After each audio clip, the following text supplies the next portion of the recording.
Makabo Wakatu. And the whole reason behind me starting Everlasting Life in my garage was because a couple of days prior to, I had gone to a lecture where I was setting up the technology. I was the guy plugging in all the computers, making sure everything was connected up right. I worked in IT. I was very successful in that.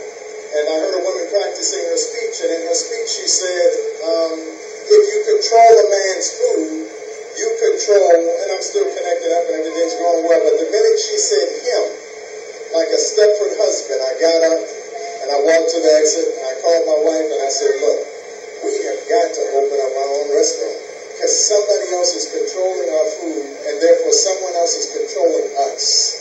And if someone else is controlling us who doesn't have our best interest at heart, it's fair to say that we're probably going to end up in bad shape.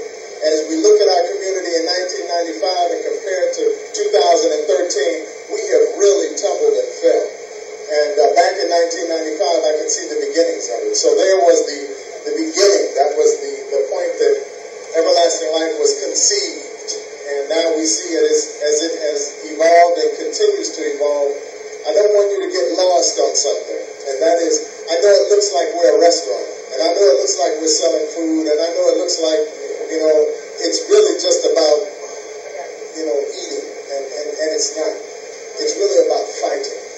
This is a fight, and I'm fighting, and I've chosen this fight because I think that this fight is the most critical fight on the planet. I see some people, they fight the political fight, some people fight other fights. I think everything's political, but fight all these different fights. But when I control the food that goes into my community, and when I know that I'm looking out for the best interests of my community, by serving them food that I eat, you'd be surprised how many people don't even eat the food that is served at these other locations that they own. Then I know I'm having a positive impact because not only am I affecting your physical health and well-being, but I'm also affecting your mental and your spiritual health and well-being, which many of us don't understand the connection to, and we'll talk a little bit about that today. But I'm also, in a very, very, very big way, affecting your ability to stay on this planet. And we'll talk more about that as well. As this has been a campaign of mine for 19 years. This is our 19th year. Or is it our 18th? It's our 18th. And we want to continue this challenge to our people to do better for self and to know better and to feel better about self, which I think is one of the key ingredients in all of this. You have to feel better about yourself. You have to increase your self-worth in order for any of this to even make sense. Because otherwise, it doesn't make sense for you to spend $5 on a vegetarian chicken sandwich when you could go to McDonald's and get a crappy meal for how much? $3? So $1? You could almost feed your whole family off what you get a vegetarian meal for here in just a sandwich. And I want you to understand what we've done here at Everlasting Life is we want to make food without side effects taste good.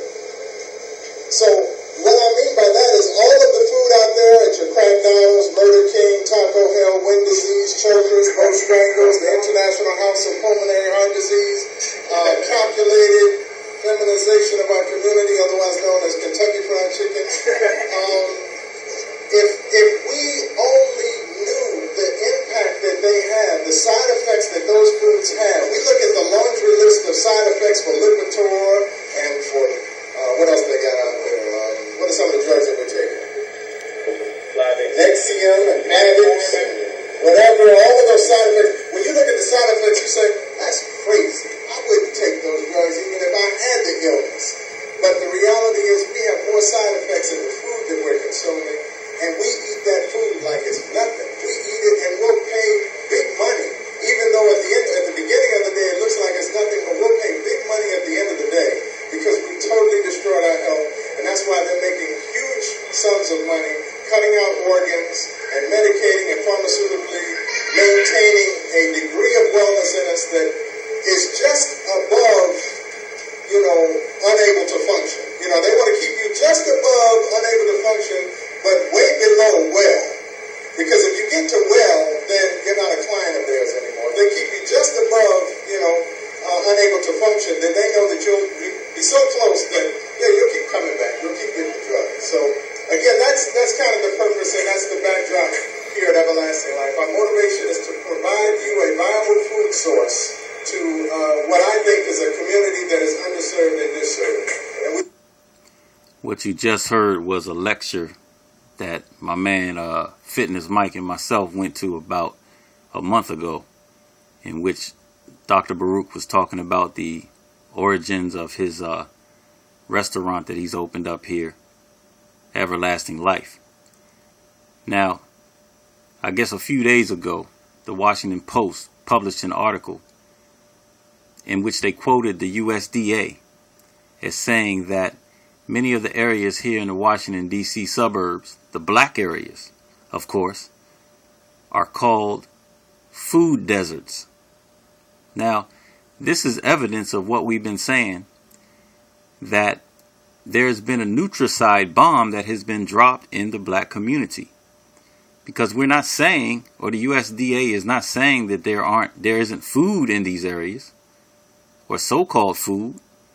You got fast food restaurants all throughout the area. You got Chinese food all throughout the area.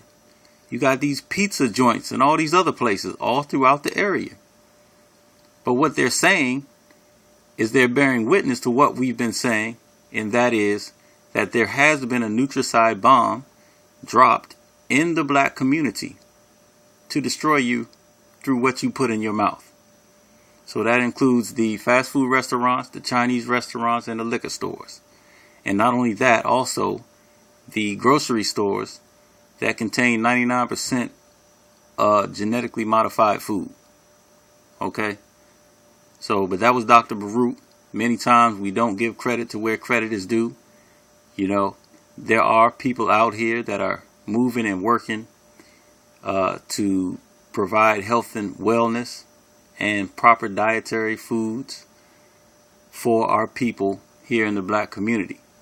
And to give one more prop to Exercise Mike, he's also trying to bring health and wellness, as I myself am also doing so, to those black people right here in the Washington, D.C. area. So big up to Exercise Mike and Dr. Baruch. Keep doing what you're doing. Peace.